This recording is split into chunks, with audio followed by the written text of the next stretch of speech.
का इन्होंने परिचय कराया। मेरा ये सौभाग्य रहा है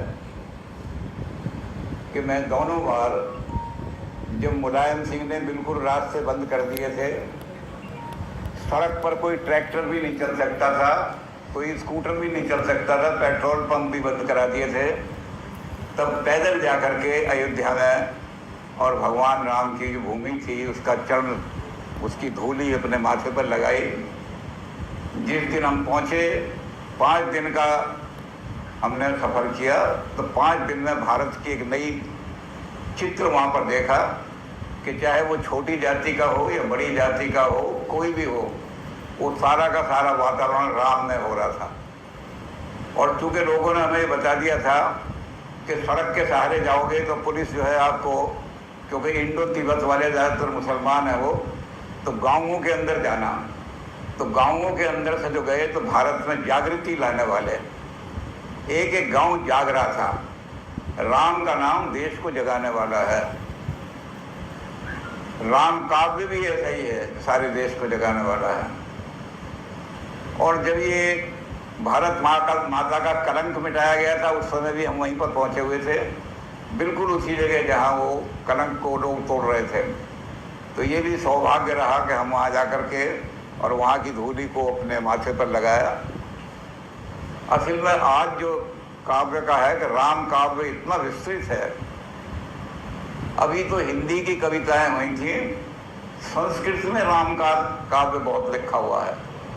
और दुनिया का पहला काव्य, आदि कवि, जो दुनिया में पहले कविता कोई जानता ही नहीं था क्या होती है, तो आदि कवि वाल्मीकि जी ने भी राम का ही चरित्र लिखा। सबसे पहले दुनिया में पहली कविता राम के बारे में लिखी गई। तुलसीदास जी ने तो यहाँ तक कर दिया, रामायण शतकोटि अपारा।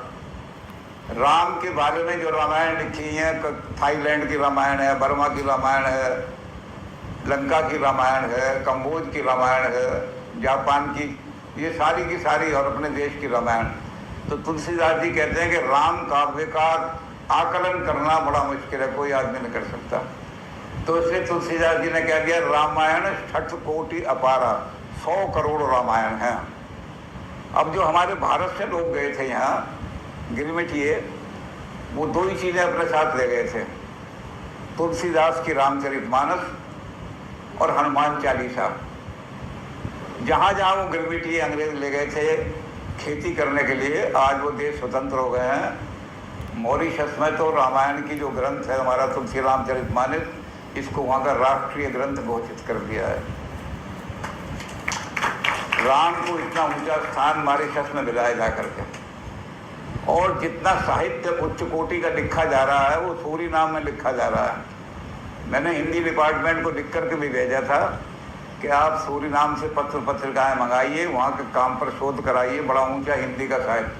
आज हिंदी दिवस है, ये गर्व की बात है हमें कि हिंदी मॉरिशस में पहुँच गई है, हिंदी सूरीनाम में पहुँच गई है, ट्रिनिडाड में हिंदी पहुँच गई है। तो ये सारी की सारी हिंदी जो किस माध्यम से पहुंची है, राम नाम से, राम काव्य से, तुलसीदास जी ने। तो राम काव्य के बारे में वर्णन करना तो बहुत समय चाहिए, बड़ा लंबा, लेकिन तुलसीदास जी ने राम को एक ऐसा बना दिया है कि हमारा राष्ट्र नायक बना दिया है। सारा राष्ट्र जो है अगर जीवित है आज, तो राम के कारण से जीवित है। और तुलसी ने अपनी रामायण में हर स्वरूप में राम को आदर्श बना के खड़ा कर दिया। अब सारा आदर्श तो हम वर्णन नहीं कर सकते क्योंकि बहुत समय चाहिए, लेकिन एक आध बात मैं कहूँगा। तुलसीदास जी कह रहे हैं कि राम ने जन्म क्यों लिया, तो तुलसीदास जी ने पहले ही बता दिया।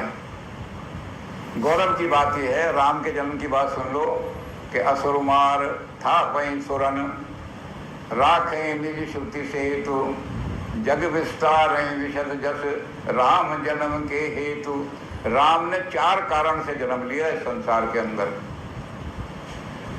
एक बहन हमारी बोल के गई थी कविता कि माँ के वचन निभाना, और ये तो बहाना था एक, असली तो ये 4 वचन पूरे करने थे। पहली चीज क्या थी, असुरमार। ये भूमि देवताओं की भूमि है, ये ऋषियों की भूमि है, यहाँ असुर नहीं रहना चाहिए कोई भी। तो असुरमार, पहला काम मैं ये करूँगा संसार के अंदर कि असुरों से निश्चरहीन करूँ मही, भुज उठाए प्रणकीन। राम ने कहा कि इस भारत भूमि में निशाचर नहीं रहेगा कोई भी। तुलसीदास जी कह रहे हैं निश्चर ही न करूं मही, भारत को जगा रहे हैं तुलसीदास राम के नाम से। अब राम के नाम से जब जगा रहे हैं तो पहला काम राम ने क्या किया, असुर मार, और दूसरा काम किया था पई सुरन। देवताओं का जो स्थान छीन लिया गया है, देवता तो आज फेंक दिए गए निकाल के, और असुर जो है राज्य कर रहे हैं। तो कहते हैं असुरों का राज हटा करके देवताओं को जहाँ जहाँ स्थापित करना है वो मैं स्थापित करूँगा।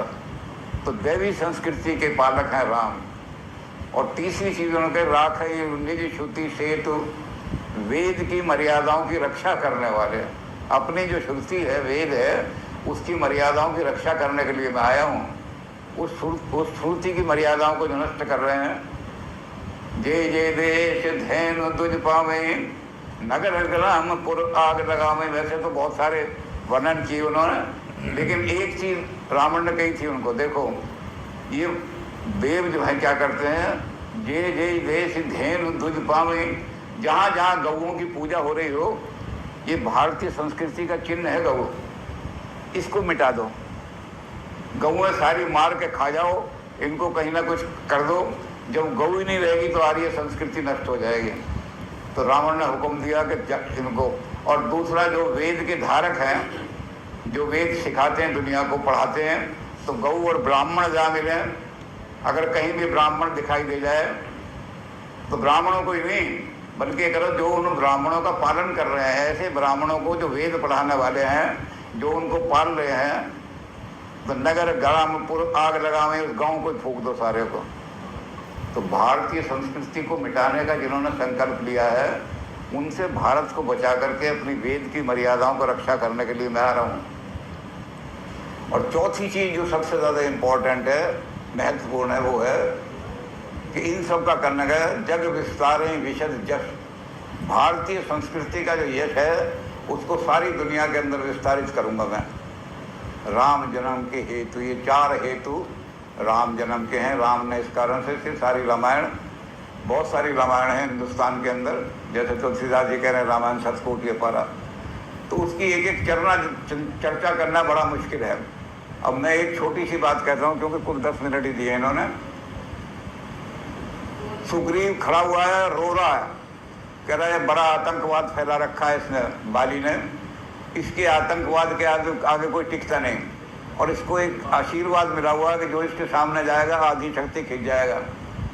तो सुग्रीव सारा बोलता रहा।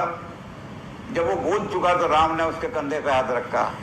अब तूने अपनी बात कह ली सुग्रीव, तू जो बोल रहा है, तू तो भारत का पिटा हुआ इतिहास बोल रहा है।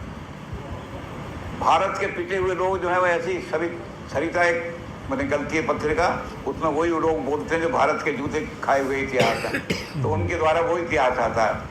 लेकिन उसकी बात सुनने के बाद अब भारत की तरुणाई जगा रहे हैं, कह रहे हैं सग्रीव तूने तो पिटी हुई बात कह दी, अब मेरी बात सुन, मेरे द्वारा भारत बोलता है, मेरे द्वारा भारत की तरुणाई बोलती है। तो उन्होंने क्या किया, उन्होंने कहा हाथ रखा सुग्रीव, सुन सुग्रीव अब मेरी सुन ले, तूने अपने सुना ली। सुन सुग्रीव मारियों बाली एक बाण, ब्रह्म रुद्र शरणागति तब न निबंधन। कहते अब मैं तुझे बताता हूँ, जिस दिन भारत की तरुणाई जाग गई, जिस दिन भारत का स्वाभिमान जाग गया, एक बाण में सारे आतंकवाद का नाश कर दूंगा। भारत की तरुणाई को जगाने के लिए राम काव्य लिखा गया है। तो तुलसीदास जी ने एक इसमें लिख दिया कि जिस दिन भारत की तरुणाई जगा दी मैंने, उस दिन बिल्कुल आतंकवाद रहेगा ही नहीं, दुनिया से मिट जाएगा आतंकवाद। तो तुलसी राम काव्य के बारे में बहुत कुछ लिख रहे हैं, और भी बहुत सारा लिखा है, समय बहुत थोड़ा है, लेकिन एक बात अंत में कह करके मैं इसको समाप्त करूंगा।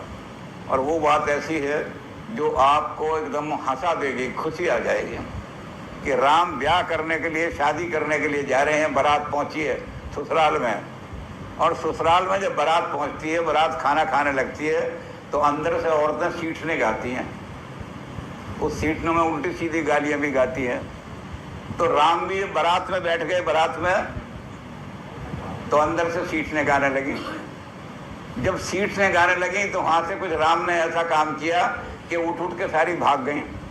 तो वहाँ से वो औरतें जो दूसरी आ रही थी, उन्होंने कहा क्या हो गया बहना, आज तो वहाँ ब्याह में मांडवे के नीचे गालियां गानी थी, सीटने गाने थे, और तुम वहां से उठ के भाग आई। तो आज को हाल सुनो सजनी। तुलसीदास जी ने 11 ग्रंथ लिखे हैं। कोई रामायण में आप तुलसी मानस में वहाँ तक समझना रहा हो, उन्होंने बहुत सारे ग्रंथ लिखे हैं। 11 ग्रंथों में कहीं बहुत सारी चीज़ें लिखी। तो राम के विवाह की बात कर रहे हो तो कहते हैं आज को हाल सुनो सजनी, मंडवे में ये देखा है कौतुक भारी। आज मंडप के बड़ा कौतुक हो गया वहाँ। तो उन्होंने क्या कौतुक हो गया कि आज को हाल सुनो सजनी, मंडवे में ये देखा है कौतुक भारी, कि जेमत बारात गारी बारात सब है। जब बारात जीव रही हम गालियां दे रहे थे, और जब गालियां दे रहे थे तो लक्ष्मण को गुस्सा आ गया। लक्ष्मण ने धनुष्मान उठा लिया। उन्होंने कहा ये गालियां दे रही हैं, हम गालियां खाने आए हैं या शादी करने आए हैं। तो राम ने जो बात कही, तुलसीदास जी ने राम से बात कहलाई, उन्हें बिठा दिया। उन्होंने कहा लक्ष्मण देखो, जब रिश्ता जोड़ना होता है और रिश्ता तोड़ना होता है तो उनमें बहुत अंतर होता है। यहाँ हम रिश्ता जोड़ने आए हैं या तोड़ने आए हैं? तो लक्ष्मण कह रहे हम तो रिश्ता तो जोड़ने आए हैं, पर गाली खाने थोड़ी आए हैं। उन्होंने कहा देखो लक्ष्मण, एक बात सुन लो, राम से कह रहे हैं, तुलसीदास जी राम के मुंह से कहलवा रहे हैं। तो तुलसीदास जी ने उनको कहा उनको कि भैया जहाँ रिश्ते जोड़ने हों गालियाँ भी सुननी पड़ती हैं। अब ये राम की बात को आज पार्टियों पर लगा दो, पॉलिटिकल पार्टियों पर रोज टूट जाती है पॉलिटिकल पार्टी। तो राम ने जो बात लक्ष्मण को कही कि अगर पार्टी में एक आदमी ये सबकी गालियां सुनने वाला है तो पार्टी नहीं टूटेगी। ये राम का आदर्श ऐसा रख दिया उन्होंने राम ने। तो कहने आज को हाल सुनो सजनी, मंडवे में ये देखा कौतुक तुम्हारी, कि जेमत गारी बरात सब है, रघुवीर लक्ष्यो मुत वेश अटारी। राम कहने तू बैठ जा लक्ष्मण, मैं बात करता हूँ। क्या? राम ने ऊपर की तरफ अटारी की तरफ देखा, अरे ये जो गालियां दे रही हैं जरा शक्ल तो दिखा दो, कैसी शक्ल है इनकी। तो क्या हुआ उनको कि गावत गारी बरात सब है, रघुवीर लक्ष्यो मिट ले से अतारे। तो श्री रघुवीर का रूप निहार, भई मति विभ्रम गावन हारी।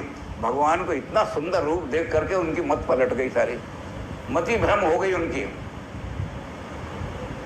राम ऐसा आदर्श रख रहे हैं, तुलसीदास जी रख रहे हैं। श्री रघुवीर को रूप निहार, भई मति विभ्रम गावन हारी, और भूल गई अब देश को नाम, और देने लगी मिथिलेश को गारी। तो ये जो है कि अपने मुस्कान से, अपनी हंसी से सारे के सारे वातावरण को बदल दो। ये राम का रूप है अकेला। सारे वातावरण में कितनी अच्छाई हो, लेकिन जरा से एक मुस्कान से जब ऊपर को देखा तो बदल दिया। तो इसलिए राम के बारे में बहुत कुछ लिखा है, उसका वर्णन करने के लिए तो बहुत कुछ चाहिए समय। तो राम के काव्य के बारे में इतना कह करके, और आज बड़ा अच्छा दिन है, हिंदी दिवस है आज, हिंदी का स्वाभिमान। अब हिंदी भारत में ही नहीं रही है। मैंने नाम लिया, सूरीनाम में है, ट्रिनिडाड में है, दक्षिण अफ्रीका में है, जगह जगह राम पे पहुँच गए। तो आज हमें ये गर्व भी अनुभव करें हम हिंदी दिवस के दिन कि राम जो है, कि हिंदी जो है आज विश्व की भाषा बनती जा रही है, और इस पर हमें गर्व होना चाहिए। जब मैं हिंदी की बात करूं तो सब लोगों को ये कहना चाहिए कि हिंदी जो है ये भारत माता की है। सुहागन और से बिंदी लगाती हैं तो ललित ललाम ललाटी कहेंगे इसको हम, भारत माता की हिंदी को। तो आज हिंदी का गर्व लेकर के हम सब खड़े होंगे, हिंदी दिवस मनाएंगे, और जो हिंदी के बड़े बड़े विद्वान बैठे हुए हैं इनको भी हम नमन करेंगे कि ये हिंदी को आगे प्रचारित कर रहे हैं। ओम।